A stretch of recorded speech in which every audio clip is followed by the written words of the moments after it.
पहुंच की, उन्होंने एक डिमांड लेटर भी दिया कि ये कानून रद्द नहीं होने चाहिए, हम इनके पक्ष में हैं। ये दावा किया है मनोहर लाल खट्टर और हाँ, खट्टर साहब सही कह रहे हैं, ये दावा कर सकते हैं। अंग्रेजों के साथ भी थे लोग, अंग्रेजों के साथ भी थे लोग, उनको रगड़ना ही जाते थे यहाँ, इससे क्या फर्क पड़ता है? वो तो चाल चल रहे हैं, ये तो चाल है। राय बहादुर, जागीरदार, लंबरदार अंग्रेजों के साथ ही तो थे। फिर क्या अंग्रेज गए नहीं देश से? गए थे। तो आपको लगता है कि लड़ाई वैसी है जैसी अंग्रेजों के साथ? उससे बड़ी लड़ाई, उससे बड़ी लड़ाई, ये लड़ाई उससे ही बड़ी है और उससे मजबूती से लड़नी पड़ेगी। ये रोज कुर्बानियां और ये जो ठंड में किसान शहीद हो रहे हैं, ये शहादत ही तो है। बिल्कुल 70 साल के लोग इस आजाद भारत में, ये महिलाएं सड़क पर बैठी, स्वाभाविक बात है लड़ेंगे वो लोग जो संजीदा, बिल्कुल लड़ेंगे वो लोग जो अगवा हैं, लड़ेंगे वो लोग जो लीडरशिप करते हैं। लड़ने तो वही आएंगे जी। साधारण जनता को तो इस बात का इल्म नहीं होता ना कि कैसे लड़ा जाए। बिल्कुल।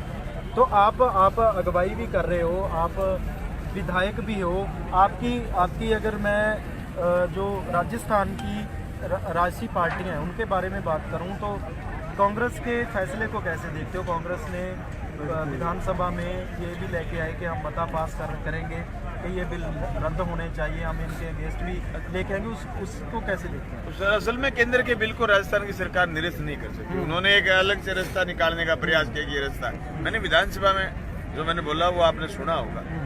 ये स्पष्ट बात है, राजस्थान सरकार कुछ सुविधाएं दे सकती है, लेकिन अल्टीमेटली केंद्र के कानून निरस्त नहीं होंगे तो किसान को कुछ नहीं मिलेगा। उसकी वजह ये जो कानून लेकर के आए हैं उससे किसान की ताकत को और मंडी की ताकत को तोड़ना चाहते हैं। अगर मंडी की ताकत टूट जाती है तो किसान को खरीदार नहीं मिलेगा। बिल्कुल। बड़ी बात यह है कि वो तो सरकार पल्ला झाड़ रही है, केंद्र की सरकार ये पल्ला झाड़ रही है कि साहब हम खरीदे ही क्यों, पूंजीपति अपने आप खरीदे, खरीद कैपेसिटी सरकार नहीं रखेगी केंद्र की, तो राज्य की सरकारें कितने दिन खरीद पाएंगी? अल्टीमेटली भुगतान कौन करता है? नेफेड भुगतान करती है, राजफेड जो राजस्थान की है, हेफेड जो हरियाणा की है, ये तो केंद्र सरकार को ही तो बेचती है ना अल्टीमेटली, किसान से खरीद करके। ये तो बीच की एजेंसी है। ये राज्यों के कानून ज्यादा प्रभावी नहीं रहेंगे, केंद्र के कानून प्रभावी रहेंगे, उनको निरस्त कराने के लिए हम लड़ना पड़ेगा। ये बात मैंने मैं उनके योगदान की बात कर रहा हूँ। वो हमारे पंजाब में भी ऐसा ही है कि वो बोलते हैं कि हम किसानों के साथ खड़े हुए हैं। आपके राजस्थान में भी यही उन्होंने एक मैसेज देने की कोशिश की कि हम किसानों के साथ हैं। मैं योगदान की बात कर रहा हूँ। दो तरीके के योगदान, एक सड़क पर लड़ने वाले लोगों और एक वैचारिक रूप से वो साबित करना चाहते कि विचार से हम साथ हैं, इसलिए हमने कानून किसान के पक्ष में पास कर दिया। लेकिन ये लड़ाई ऐसी बन गई जिसमें सड़क पर लड़ना पड़ेगा। यहाँ लोग सोशल मीडिया पर भी I am supporter with farmer लिखते हैं, सिर्फ हैशटैग से काम नहीं चलेगा, सड़क पर आना पड़ेगा स्टैंड में। आपको लगता है कि अभी भी जो हैशटैग डालते हैं लोग घर में बैठे हैं, क्योंकि बड़ा लंबा प्रोटेस्ट हो गया दिल्ली के बॉर्डर पे बहुत सारे किसान बैठे हैं, लाखों की गिनती में बैठे हैं। आप इससे पूरे आंदोलन को कैसे देखते हो? बेशक आप राजस्थान की तरफ से आज शुरू हुआ, आप निकले क्योंकि आपके वहाँ इलेक्शन चल रहे थे, तो पूरे आंदोलन को कैसे देखते हो? आप सोशल मीडिया पे भी एक्टिव हो। आंदोलन बहुत मजबूती से आगे बढ़ रहा है और मजबूती से आगे बढ़ेगा। असली बात ये, आज़ादी की लड़ाई भी इतने लोगों ने लड़ी, इतने ये लड़ाई लड़ी जी। लड़ने वाले लोग, सारे लोग इतने जागरूक हो तो क्यों मोदी आता केंद्र में, क्यों ये कानून पास हो? आपको लगता है बड़ी गलती कर रही है देश की जनता ने की ना गलती? तो बड़े पूंजीपति के पक्ष दे रहे हैं, आज उन्हीं के पक्ष में कानून बना रहे हैं। सीधा समझने की जरूरत है, ये सारा सौदा है ना, ये बड़े पूंजीपति को देना चाहते हैं कि हम सरकार तो सिर्फ पुलिस और फौज रखना चाहती है, तो पुलिस के लिए भी कानून लेके आ रहे हैं कि 50% पुलिस है ना वो भी कंपनियों को ही दे दो। वही अपने, क्योंकि सौदा उनको दे रहे तो पुलिस भी उनको दे देंगे। लेकिन पुलिस ऐसा प्रोटेस्ट नहीं ना कर पाएगी। देश में नेताजी सुभाष चंद्र बोस की जो आजाद हिंद फौज बनी थी, वो उन्हीं में से तो बाकी बने थे। आजाद हिंद फौज में वही लोग तो आए थे जो अंग्रेजों के साथ भी खड़े थे एक जमाने। क्यों नहीं आ जाएगी पुलिस? पुलिस भी तो किसान के बेटे बेटियां पुलिस में। बिल्कुल। ये लड़ाई जितनी आसानी से हम देखते हैं कि हम आए और हम जीत के चले जाएं, ऐसी लड़ाई नहीं। बिल्कुल। ये लंबी चलेगी, लंबा लड़ना पड़ेगा। ये लंबी लड़ाई है और ये लड़ाई तब तक चलेगी जब तक मोदी जी को राज सत्ता से या पदस्थ न कर दें, लोग हटा न दें, और तब तक ऐसी सत्ता स्थापित नहीं हो जाए जो वापिस आए सत्ता में तो फिर किसान के जनता के पक्ष में कानून बनाए। आप अपने एक्सपीरियंस से, लास्ट सवाल है, आप अपने एक्सपीरियंस से ये बताएं कि आपने बोला कि जनता ने गलती कर दी बहुत बड़ी कि मोदी को लेके आए, और बहुत से लोग ऐसे भी इल्ज़ाम लगाते हैं कि ये इलेक्ट्रॉनिक गवर्नमेंट है, ये किसी और तरफ से आई है, किसी और छोटे रास्ते से ये उनको सीट मिली है, तो इसे आप कैसे देखते हो? आप अपने तजर्बे से बताइए। नहीं, उन्होंने माहौल बनाया, इसमें कोई दो राय नहीं। मोदी के पक्ष में माहौल बनाया है, मीडिया से बनाया, सोशल मीडिया से बनाया। उस समय की कांग्रेस की, यूपीए की सरकार की गलत नीतियों को जनता के सामने लेकर के गए, लोगों को सपने दिखाए, सब्ज बाग दिखाए। उसके बाद सत्ता में आए, सत्ता में आने के बाद लोगों को हिंदू मुसलमान में बांटा, लोगों को बोलने वाले लोगों पर आरोप लगाए, कभी टुकड़े टुकड़े गैंग के नाम से कहा, कभी अर्बन नक्सली का, जो सोशलिस्ट लोग हैं, जो एक्टिविस्ट हैं, जो बुद्धिजीवी हैं, उनको अर्बन नक्सली का। अभी भी उनकी एक फूड एमपी है, वो अभी भी बकवास कर रही है कि ये आंदोलन किसानों का आंदोलन नहीं है, कांग्रेस का आंदोलन है, ये वामपंथियों का आंदोलन है। बिल्कुल। तो मैं कहना चाहता हूँ उनसे, अरे कांग्रेस के वामपंथ के लोग तो लड़े थे अंग्रेजों के खिलाफ, तुम तो चूहे थे, उसी समय बिस्तरों में बैठे थे, अंग्रेजों की चुल्लू भर दलाली कर रहे थे, अभी लड़े। बिल्कुल बिल्कुल। ये कह देने से कि साहब लड़ने वाले लोगों के पास झंडा लाल है, तो ये हमारा क्रांतिकारी झंडा है, ये झंडे के बल पर ही लड़ रहे हैं। बिल्कुल बिल्कुल। सीधे तौर पे मजबूर कर देंगे इंसान के सामने झुकने के लिए, घुटने टेकने के लिए। मैं आपको वादे के साथ कह रहा हूँ कि अब मैंने मोर्चा लगा लिया है। मोर्चा तो लगा लिया, लेकिन यहाँ पे हरियाणा सरकार ने बंद कर रखा है, तो संख्या बढ़ेगी तो हरियाणा सरकार को ठीक कर देंगे, इसमें क्या है? पहले वो गए ना सारे लोग। आप विधायक हैं, आपको पता है कि क्या क्राइटेरिया क्या होता है, लेकिन केंद्र सरकार की स्थिति को कैसे समझ पा रहे हो आप? क्योंकि एक तरफ बातचीत का सिलसिला लगातार जारी है, वो अपनी भी मीटिंगें कर रही हैं, आगू से, किसान आगू से लगातार 5 बार मीटिंग हो चुकी है, लेकिन अभी तक किसी सिट्टे पर नहीं पहुंच रही। सीधा मना कर दिया कि कानून तो वापिस नहीं होगा। अभी वो ताकत देख रहे हैं किसान, ये देख रहे हैं कि किसान कितनी ताकत में कितना लड़ पाता है। लड़ाइयों में मौसम का भी बहुत असर होता है, ताकत का असर होता है। किसान ताकत के साथ डटा रहता है, कितना की सरकार को झुकना पड़ेगा। इतिहास गवाह है, लड़ने वाले मरे हैं, शहादत दी, झुके नहीं है, झुकी सरकारें और हुकूमतें ही। इतिहास गवाह, झुकना तो सरकार को ही है। आज रुक जाए, कल रुक जाए। तो आज जैसे हरियाणा की सरकार की तरफ से एक दावा किया गया है, हालांकि इसमें सच्चाई क्या है ये आने वाला वक्त बता देगा। उन्होंने दावा किया कि कुछ किसान जथेबंदियां उनके पास गई, पहुंच की, उन्होंने एक डिमांड लेटर भी दिया कि ये कानून रद्द नहीं होने चाहिए, हम इनके पक्ष में हैं। ये दावा किया है मनोहर लाल खट्टर ने।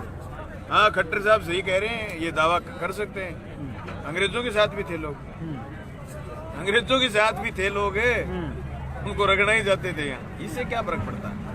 वो तो चाल चल रहे हैं, ये तो चाल है।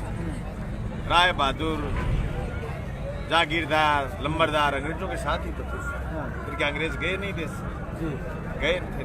तो आपको लगता है कि लड़ाई वैसी है जैसी अंग्रेजों के साथ थी? उससे बड़ी लड़ाई, उससे बड़ी लड़ाई, ये लड़ाई उससे बड़ी है और उससे मजबूती से लड़नी पड़ेगी। ये रोज कुर्बानियां हो रही है, जो ठंड में किसान शहीद हो रहे हैं, ये शहादत ही तो है।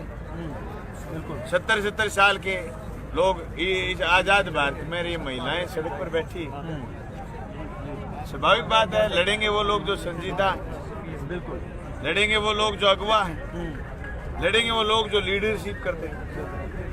लड़ने तो वही आएंगे जी। साधारण जनता को तो इस बात का इल्म नहीं होता ना कि कैसे लड़ा जाए। बिल्कुल। तो आप अगुवाई भी कर रहे हो, आप विधायक भी हो, आपकी अगर मैं जो राजस्थान की राजसी पार्टियां हैं उनके बारे में बात करूं तो कांग्रेस के फैसले को कैसे देखते हो? कांग्रेस ने विधानसभा में ये भी लेके आए कि हम मता पास करेंगे कि ये बिल रद्द होने चाहिए, हम इनके अगेंस्ट भी लेके आएंगे, उसको कैसे देखते हैं? तो असल में केंद्र के बिल को राजस्थान की सरकार निरस्त नहीं कर सकती। उन्होंने एक अलग से रास्ता निकालने का प्रयास किया कि ये रास्ता, मैंने विधानसभा में जो मैंने बोला वो आपने सुना होगा। ये स्पष्ट बात है राजस्थान सरकार कुछ सुविधाएं दे सकती है, लेकिन अल्टीमेटली केंद्र के कानून निरस्त नहीं होंगे तो किसान को कुछ नहीं मिलेगा। उसकी वजह ये जो कानून लेकर के आए हैं उससे किसान की ताकत को और मंडी की ताकत को तोड़ना चाहते हैं।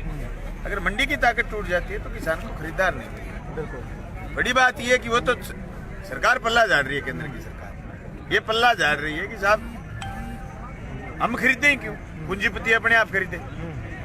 खरीद के भी सिटी सरकार नहीं देखेगी केंद्र की, तो राज्य की सरकारें कितने दिन खरीद पाएंगी। अल्टीमेटली भुगतान कौन करता है? नेफेड भुगतान करती है, राजफेड जो राजस्थान की है, हेफेड जो हरियाणा की है, ये तो केंद्र सरकार को ही तो बेचती है ना अल्टीमेटली, किसान से खरीद करके। एक तो बीच की एजेंसी है।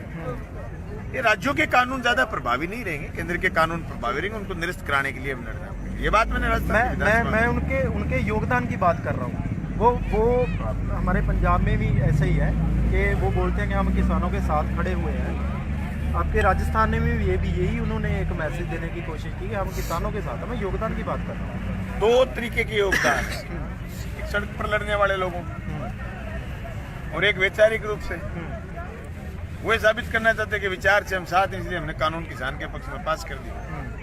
लेकिन ये लड़ाई ऐसी बन गई जिसमें सड़क पर लड़ना पड़ेगा। यहाँ लोग सोशल मीडिया पर भी I am supporter with farmer लिखते हैं, सिर्फ हैशटैग से काम नहीं चलेगा, सड़क पर आना पड़ेगा स्टैंड में। आपको लगता है कि अभी भी जो हैशटैग डालते हैं लोग घर में बैठे हैं, क्योंकि बड़ा लंबा प्रोटेस्ट हो गया दिल्ली के बॉर्डर पे बहुत सारे किसान बैठे हैं, लाखों की गिनती में बैठे हैं। आप इससे पूरे आंदोलन को कैसे देखते हो? बेशक आप राजस्थान की तरफ से आज शुरू हुआ, आप निकले क्योंकि आपके वहाँ इलेक्शन चल रहे थे, तो पूरे आंदोलन को कैसे देखते हो? आप सोशल मीडिया पे भी एक्टिव होते हैं।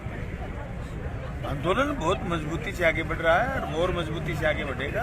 असली बात ये, आज़ादी की लड़ाई भी इतने लोगों ने लड़ी थी, इतने ये लड़ाई लड़ी जी।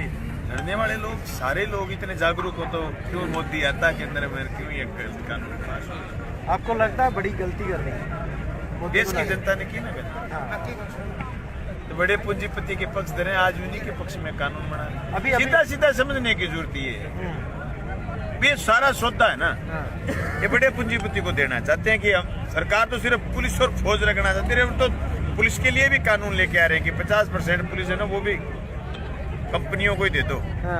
वही अपना, क्योंकि सौदा उनको दे रहे तो पुलिस भी उनको दे देंगे। लेकिन पुलिस ऐसा प्रोटेस्ट नहीं ना कर पाएगी। देश में नेताजी सुभाष चंद्र बोस की जो आजाद हिंद फौज बनी थी वो उन्हीं में से तो बाकी बने थे। आजाद हिंद फौज में वही लोग तो आए थे जो अंग्रेजों के साथ भी खड़े थे एक जमाने। क्यों नहीं आ जाएगी पुलिस? पुलिस भी तो किसान के बेटे बेटियां पुलिस में।